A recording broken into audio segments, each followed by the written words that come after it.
Hello students, बायोलॉजी.com में आप सबका स्वागत है। आज के इस वीडियो में हम पीयूष ग्रंथि या पिट्यूटरी ग्लैंड पढ़ने वाले हैं। पीयूष ग्रंथि या पिट्यूटरी ग्लैंड, पीयूष ग्रंथि बहुत महत्वपूर्ण है। एंडोक्राइनोलॉजी या ग्रंथियों का जो अध्ययन है, जो अंतःस्रावी ग्रंथियां हैं, उन सभी ग्रंथियों में सबसे महत्वपूर्ण ग्रंथि है पीयूष ग्रंथि। इसका प्रत्येक हार्मोन आपके लिए बहुत महत्वपूर्ण है। जब भी आप किसी ग्रंथि को पढ़ें तो उस ग्रंथि की स्थिति, वो ग्रंथि कहाँ होती है, उस ग्रंथि की संरचना और उसके कौन कौन से भाग हैं वो पढ़ना है। उससे कौन कौन से हार्मोन स्रावित होते हैं और कौन सा हार्मोन क्या कार्य करता है और उसकी कमी या अधिकता से क्या प्रभाव होते हैं। ये चार चीज़ें आपको हमेशा दिमाग में रखनी है। कौन कौन सी? पहली तो आप उस ग्रंथि की स्थिति याद करें, दूसरा उसका संरचना, उसके भागों के बारे में जानें, तीसरा उसके द्वारा स्रावित हार्मोनों को हार्मोन कौन कौन से हैं वो, और लास्ट में वो जो हार्मोन जो है उन हार्मोनों का क्या कार्य है, और वो हार्मोनों की अगर कमी हो जाए हमारे शरीर में या अधिकता हो जाए तो किस प्रकार की असामान्यताएं आपके शरीर में उत्पन्न होगी, वो आपको समझनी है। सबसे पहले हम बात करें पीयूष ग्रंथि, बहुत महत्वपूर्ण ग्रंथि है। पीयूष ग्रंथि को मास्टर ग्लैंड भी कहा जाता है। पीयूष ग्रंथि को जो है वो मास्टर ग्लैंड, मास्टर ग्रंथि भी कहते हैं। पीयूष ग्रंथि को क्या कहते हैं? मास्टर ग्रंथि कहते हैं। क्यों कहा जाता है पीयूष ग्रंथि को मास्टर ग्रंथि? क्योंकि इसके द्वारा जितने भी स्रावित हार्मोन है वो सभी हार्मोन अन्य सभी अंतःस्रावी ग्रंथियों का नियंत्रण करते हैं। इसके हार्मोन अन्य ग्रंथियों पर नियंत्रण कर रहे हैं तो मास्टर ग्रंथि हो गई कि नहीं? मास्टर है ये, बाकी सब ग्रंथियों का ये मास्टर है, सुप्रीम ग्लैंड है। ठीक है, तो बहुत महत्वपूर्ण है पीयूष ग्रंथि, इसीलिए इसे कहा जाता है मास्टर ग्रंथि, क्योंकि ये अन्य अंतःस्रावी ग्रंथियों का भी नियंत्रण करती है। मास्टर ग्रंथि क्यों कहा? क्योंकि इसने क्या काम किया? ये अन्य अंतःस्रावी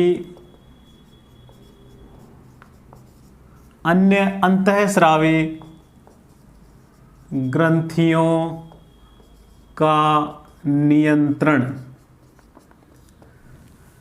मास्टर ग्लैंड इसे क्यों कहते हैं? क्योंकि ये अन्य अंतःस्रावी ग्रंथियों का कंट्रोल करती है, नियंत्रण करती है अपने हार्मोनों के द्वारा। ठीक है, नेक्स्ट बात करें इसकी उत्पत्ति की कि इसकी उत्पत्ति किससे होती है। तो पीयूष ग्रंथि की उत्पत्ति एक्टोडर्म से होती है। किससे होती है? भ्रूणीय एक्टोडर्म से होती है। एक्टोडर्म से होती है, भ्रूणीय एक्टोडर्म से इसकी उत्पत्ति होती है। नेक्स्ट बात करें इसके आकार की कि इसका आकार कैसा होता है। तो ये लगभग मटर का जो दाना होता है, मटर के आकार की ये होती है। मटर के दाने के आकार की, मटर के आकार की होती है। मटर का जो दाना होता है लगभग उतने, मटर के दाने के आकार की, ये ज़्यादा उचित शब्द होगा, मटर के दाने के आकार की ये ग्रंथि होती है। मटर का जैसे दाना होता है ना, बस उतने ही आकार की, लगभग उतनी ही होती है।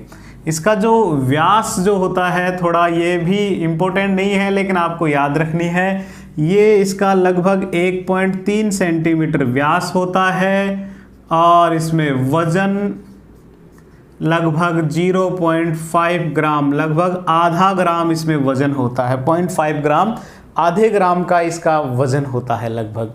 ठीक है, बात करें इसके रंग की तो ये गहरे गुलाबी या लाल रंग की होती है। गहरे गुलाबी लाल रंग की ये होती है। इसका जो रंग होता है वो गहरे गुलाबी लाल रंग का ये होता है। कुछ बुक्स में गुलाबी मिलेगा लेकिन ये गहरा रंग होता है इसका। ठीक है, ये ध्यान रखना है। तो अभी तक हमने क्या पढ़ा कि इसे मास्टर ग्लैंड कहते हैं। भ्रूणीय एक्टोडर्म से इसकी उत्पत्ति होती है। इसका आकार मटर के दाने के समान होता है। इसका व्यास 1.3 सेंटीमीटर और वेट जो है, वजन जो है 0.5 ग्राम होता है। ये हल्के गहरे गुलाबी लाल रंग की ये ग्रंथि होती है। नेक्स्ट जो सबसे महत्वपूर्ण आपको बात याद रखनी है इसकी स्थिति, कि पीयूष ग्रंथि होती कहाँ है। तो ये पीयूष ग्रंथि अपने मस्तिष्क वाले भाग में मस्तिष्क वाला जो भाग है, यानी कि कपाल, अपना जो कपाल है, खोपड़ी जो है, कपाल खोपड़ी या जो स्कल जो है, उस स्कल में एक हड्डी होती है, नाम है उसका स्फिनॉइड अस्थि।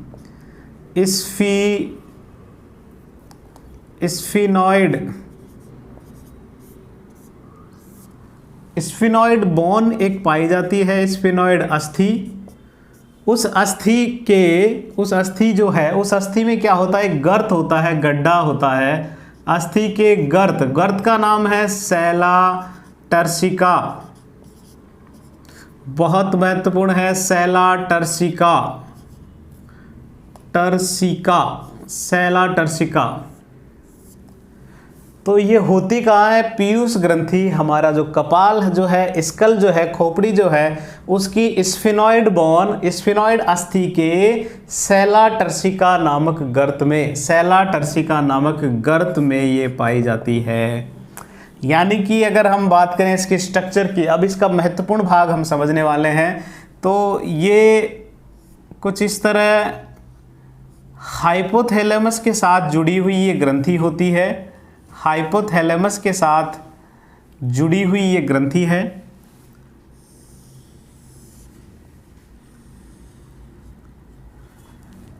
ठीक है, इसका एक भाग जो है वो ऊपरी भाग जो है ये हाइपोथैलेमस के साथ जुड़ा रहता है। किससे? हाइपोथैलेमस से ये जुड़ी होती है।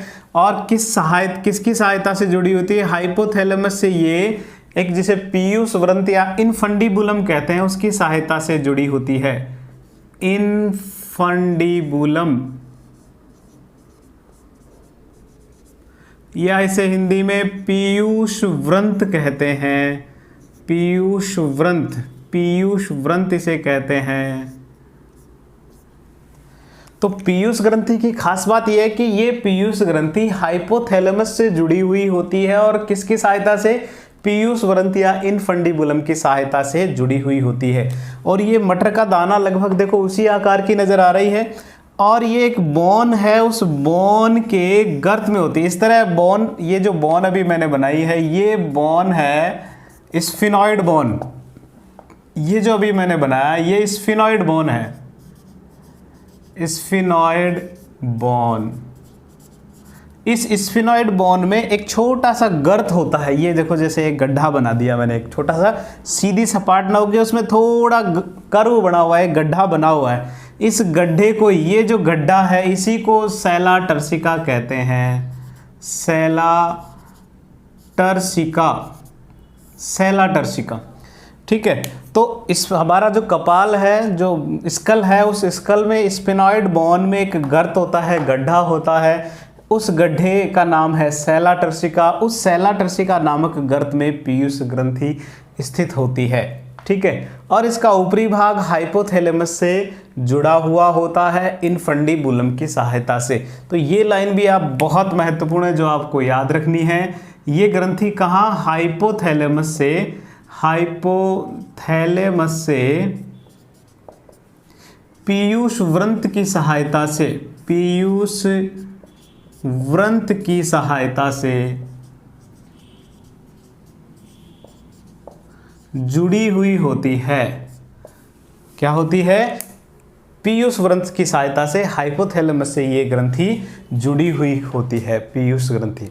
ठीक है, तो हमने इसके कुछ महत्वपूर्ण बिंदु हमने देखे कि ये जो है मास्टर ग्लैंड कहलाती है, क्योंकि अन्य सभी ग्रंथियों का ये नियंत्रण करती है। इसकी उत्पत्ति भ्रूणी एक्टोडर्म से होती है, मटर के दाने के आकार की होती है, वजन 0.5 ग्राम और व्यास 1.5 सेंटीमीटर होता है, गहरे गुलाबी रंग की ये होती है। और कपाल की स्फिनॉइड बोन के सैला टर्सिका नामक गर्त में ये पाई जाती है। हाइपोथैलेमस से ये जुड़ी हुई होती है पीयूष व्रंत की सहायता से। चूंकि ये हाइपोथैलेमस से जुड़ी हुई है, इसीलिए इसे हाइपोफाइसिस भी कहते हैं। ये भी आपको याद रखना है, हाइपोफाइसिस भी कहते हैं इसे, हाइपोफाइसिस। एक और नाम है, उपनाम मैं ये लिख देता हूँ, इसे हाइपोफाइसिस भी कहा जाता है पीयूष ग्रंथि को। ठीक है, यहाँ तक आपको बात समझ में आ गई होगी, बहुत महत्वपूर्ण है। देखो, और बात करें मेल और फीमेल में, तो इसका जो आकार है वो फीमेल में अपेक्षाकृत बड़ा होता है।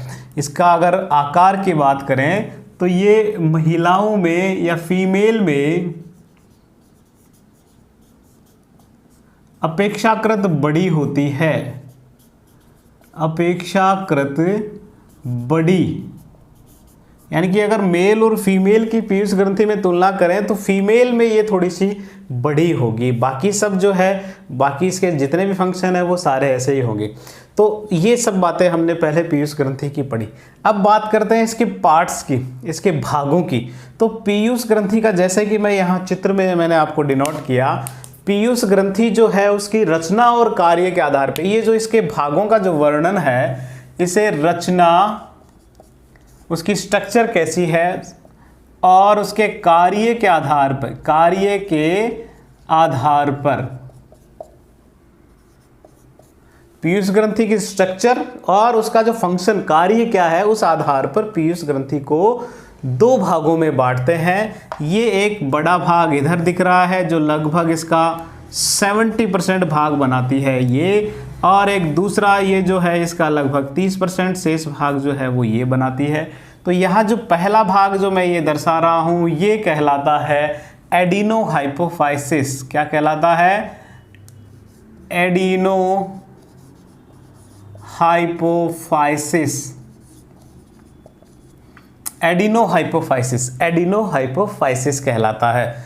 और जो दूसरा भाग जो मैंने यहाँ बनाया जो लगभग पीयूष ग्रंथि का 30% भाग बनाता है, इसे न्यूरो हाइपोफाइसिस कहते हैं। इसे क्या कहते हैं?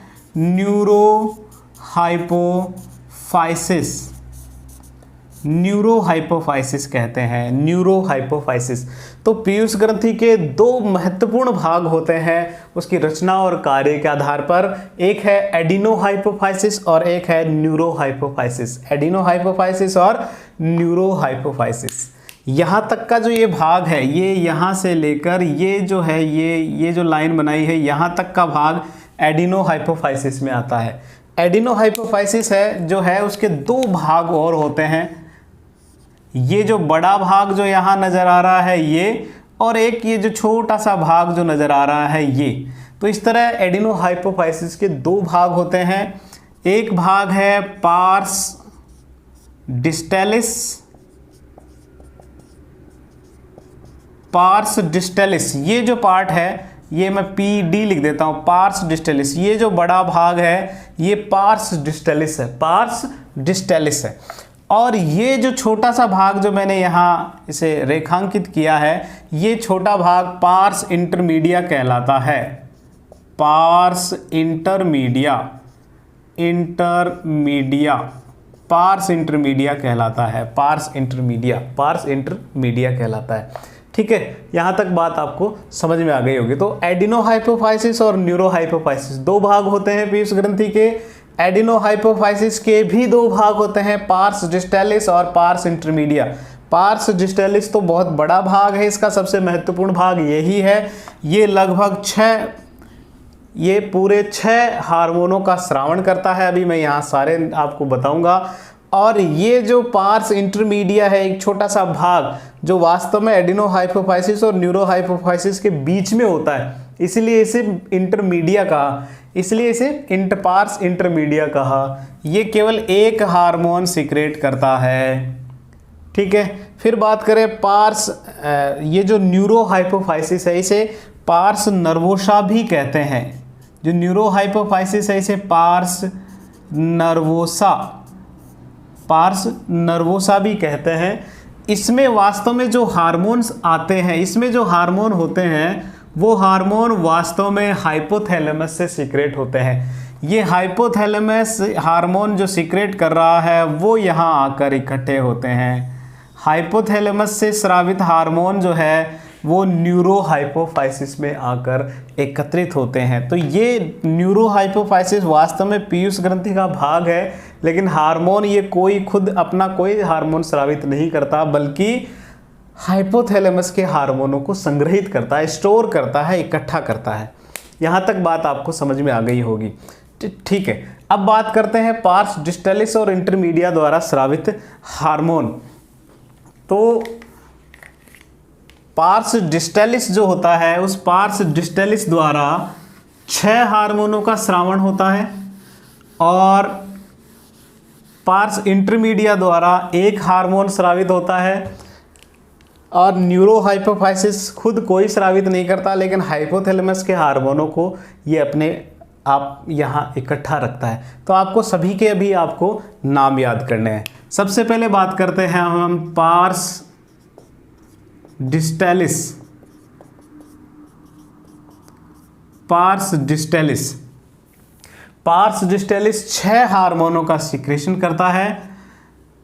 ठीक है, यहाँ मैं इस वीडियो में आपको सभी के नाम बताऊंगा। अगले वीडियो में हम प्रत्येक हार्मोन के कार्य भी समझने वाले हैं। उनका कार्य क्या है, उनकी कमी से क्या और उनकी अधिकता से क्या प्रभाव पड़ने वाला है, उन सभी को हम डिटेल से पढ़ने वाले हैं।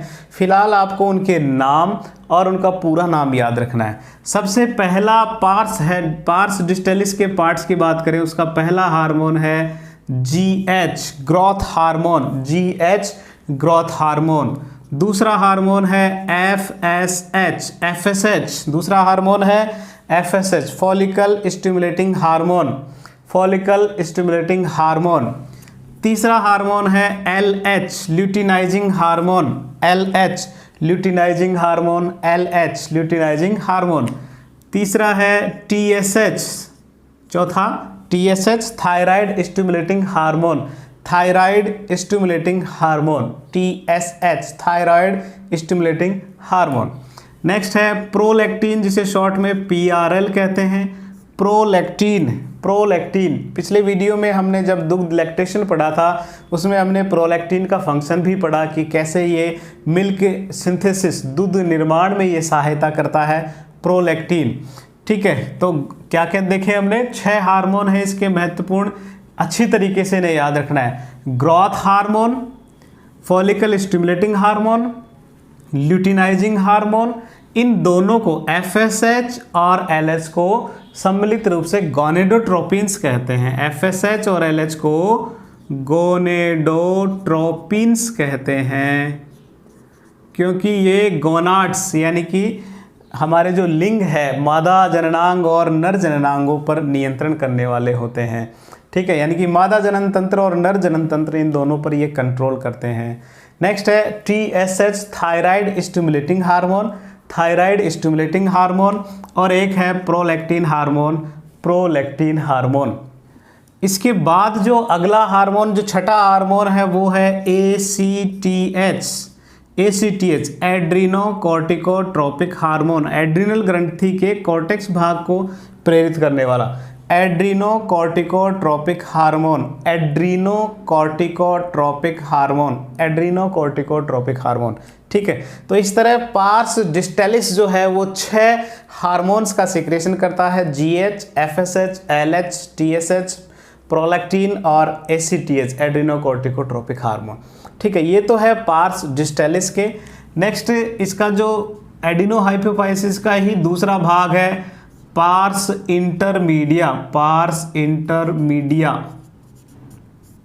पार्स इंटरमीडिया केवल और केवल एक हार्मोन सिक्रेट करता है, बहुत महत्वपूर्ण है, केवल एक हार्मोन सिक्रेट करता है, नाम है MSH, MSD महेंद्र सिंह धोनी नहीं, MSH melanocyte stimulating hormone. Melanin जो होता है हमारे त्वचा में, जो वर्णक मेलेनिन है, उसको स्टिमुलेट करने वाला ये हार्मोन है मेलेनोसाइट स्टिमुलेटिंग हार्मोन। ठीक है, तो MSH पार्स इंटरमीडिया द्वारा। नेक्स्ट है न्यूरोहाइपोफाइसिस वाला पार्ट, इसका हमने एडिनोहाइपोफाइसिस के सारे लिख लिए साथ के साथ। न्यूरोहाइपोफाइसिस पीयूष ग्रंथि का अगला भाग है न्यूरोहाइपोफाइसिस, न्यूरोहाइपोफाइसिस। अभी हमने क्या देखा कि न्यूरोहाइपोफाइसिस वास्तव में स्वयं कोई हार्मोन सीक्रेट नहीं करता है, बल्कि हाइपोथैलेमस से स्रावित हार्मोनों को यहाँ ये इकट्ठा करता है, एकत्रित करता है अपने अंदर। फिर भी आपको नाम याद रखने हैं और वो है बहुत महत्वपूर्ण है। एक है ऑक्सीटोसिन, ऑक्सीटोसिन बहुत महत्वपूर्ण है, जो मिल्क सीक्रेशन में और पार्चुरेशन में हेल्प करने वाला है। और इसका दूसरा हार्मोन है ADH anti diuretic hormone, ADH anti diuretic hormone. ADH को वैसोप्रेसिन भी कहते हैं, वैसोप्रेसिन भी कहते हैं, एंटी डायूरेटिक हार्मोन या वैसोप्रेसिन। ठीक है, तो सबसे पहले आपको इनके नाम याद रखने हैं, सभी भागों के कौन से भाग से कौन सा हार्मोन सीक्रेट होता है। फिर अगले वीडियो में हम प्रत्येक हार्मोन को डिटेल से पढ़ने वाले हैं, कौन सा हार्मोन का क्या कार्य है और उसकी कमी से और उसकी अधिकता से हमारे जो फंक्शन है, हमारा जो कार्य की है, जो हमारा जो कोऑर्डिनेशन है, उसमें क्या परिवर्तन आ सकता है, वो हम पढ़ने वाले हैं। फिर से मैं दोहरा देता हूँ, पार्स डिस्टेलिस से GH, FSH, LH, TSH, prolactin और ACTH सीक्रेट होता है। पार्स इंटरमीडिया द्वारा MSH और न्यूरो हाइपोफाइसिस जो इकट्ठा करता है होता स्रावित हाइपोथैलेमस से है, और वो है ऑक्सीटोसिन और ADH एंटी डायूरेटिक हार्मोन या वैसोप्रेसिन। तो जुड़े रहें biology.com के साथ और अपने ज्ञान में वृद्धि करते रहें। अगर वीडियो आपने पहली बार देखा है तो इस चैनल को सब्सक्राइब करें, लाइक करें, अपने दोस्तों के साथ शेयर करें और हमें कमेंट करके बताएं कि आपको वीडियो कैसे लग रहे हैं। धन्यवाद।